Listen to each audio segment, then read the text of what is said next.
ചില വിധികളെ തടുക്കാൻ ആർക്കും സാധിക്കില്ല. ചെന്നൈ സൂപ്പർ കിങ്സ് എത്തിപ്പെട്ടു നിൽക്കുന്ന ഈ കയത്തിൽ നിന്നും അവരെ കൈപ്പിടിച്ചുയർത്താൻ സാക്ഷാൽ ധോണിക്കും സാധിക്കുന്നില്ല. 9 മത്സരങ്ങളിൽ ചിരിയോടെ അവസാനിപ്പിച്ചത് 2 എണ്ണത്തിൽ മാത്രം. പോയിന്റ് പട്ടികയിൽ അവസാനക്കാരായ ഹൈദരാബാദിനോട് കൂടി തോറ്റതോടെ ഒന്നുറപ്പിക്കാം, ചെന്നൈയുടെ ഈ സീസൺ അവസാനിച്ചിരിക്കുന്നു. ഈ സീസണിൽ ഇനിയൊരു കംബാക്കിനുള്ള ബാല്യം ആ ടീമിനോ അവരുടെ സ്വന്തം തലക്കോ ഇനിയില്ല. ഈ തോൽവികളിൽ അത്ഭുതപ്പെടാൻ എന്തിരിക്കുന്നു? ഔട്ട്ഡേറ്റഡ് ആയ ടീമിൽ നിന്നും മറ്റെന്താണ് പ്രതീക്ഷിക്കാനുള്ളത്? സംഗതി ചെന്നൈ സൂപ്പർ കിങ്സ് IPLലെ ഐക്കോണിക് ടീമാണ്. അവരോളം കൺസിസ്റ്റൻസിയും പ്രതാപവും മറ്റാർക്കുമില്ല. ചരിത്ര പുസ്തകങ്ങളും അലമാരയിലെ കിരീടങ്ങളുമെല്ലാം അതിന് സാക്ഷിയാണ്.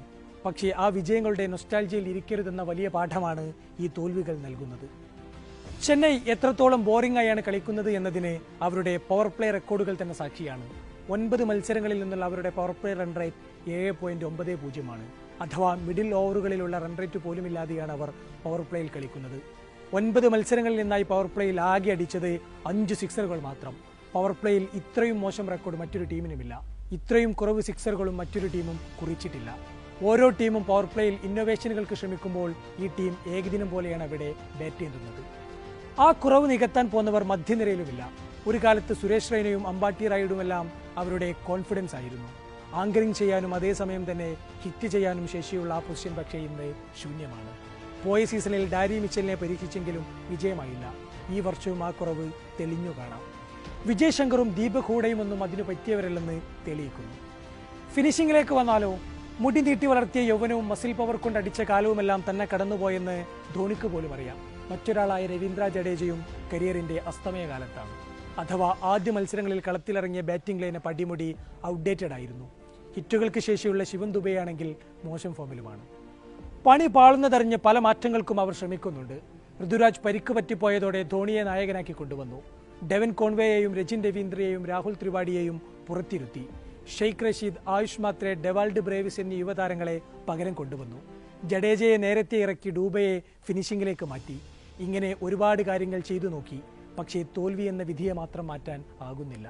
കയ്യിലുള്ള 27 താരങ്ങളിൽ 20 പേരെയും അവർ യൂസ് ചെയ്തു. അഥവാ ഒരു സ്ഥിരം 11 പോലും ഇല്ലാത്ത അവസ്ഥ. സത്യത്തിൽ ചെന്നൈ എന്ന ബ്രാൻഡിന് പോയ 5 വർഷമായി തിളക്കം നഷ്ടപ്പെട്ടിട്ടുണ്ട്. 2008 മുതൽ 2019 വരെയുള്ള എല്ലാ സീസണുകളിലും അവർ തുടർച്ചയായി പ്ലേ ഓഫ് കണ്ടിട്ടുണ്ട്. 2 വർഷങ്ങളിൽ വാതുവെപ്പ് കാരണം പുറത്തായിട്ടും അവരുടെ കൺസിസ്റ്റൻസിക്ക് പോറലേറ്റില്ല. പക്ഷേ പോയ 5 സീസണുകളിലായി അതല്ല സ്ഥിതി. 2021-ലും 2023-ലും ചാമ്പ്യൻ പട്ടം അണിഞ്ഞിട്ടുണ്ട്. പക്ഷേ 2020-ൽ 7ാം സ്ഥാനത്താണ് ഫിനിഷ് ചെയ്തത്. 2022-ൽ 9ാം സ്ഥാനത്ത്. പോയ വർഷവും പ്ലേ ഓഫ് കണ്ടില്ല. അഥവാ മിനിമം ഗ്യാരണ്ടി ഉള്ള ഒരു ടീം ഇപ്പോൾ ചെന്നൈക്കില്ല.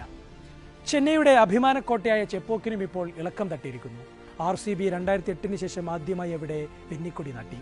ഹൈദരാബാദും ആദ്യമായി വിജയം കുറിച്ചു. സ്പിന്നർമാരെയും കൊണ്ട് ചെപ്പോക്ക് പിടിക്കുന്ന കാലം തീർന്നു എന്നുകൂടി ഇന്നലെയുള്ള മത്സരം പറയുന്നുണ്ട്. ഹൈദരാബാദിനായി ഹർഷൽ പട്ടേലും ഉനത് കട്ടും കമ്മിൻസും അടക്കമുള്ള പേസ് പടയാണ് കളി പിടിച്ചത്. രാജസ്ഥാനെ പോലെ ലേല ടേബിളിൽ ചെയ്ത അബദ്ധങ്ങളുടെ കൂടി വിലയാണ് അവർ അനുഭവിക്കുന്നത്. പലതരം വെടിക്കോപ്പുകൾ ലേലത്തിൽ നിരന്നു നിന്നിട്ടും അവരിലേക്കൊന്നും അവരുടെ കണ്ണുപോയില്ല.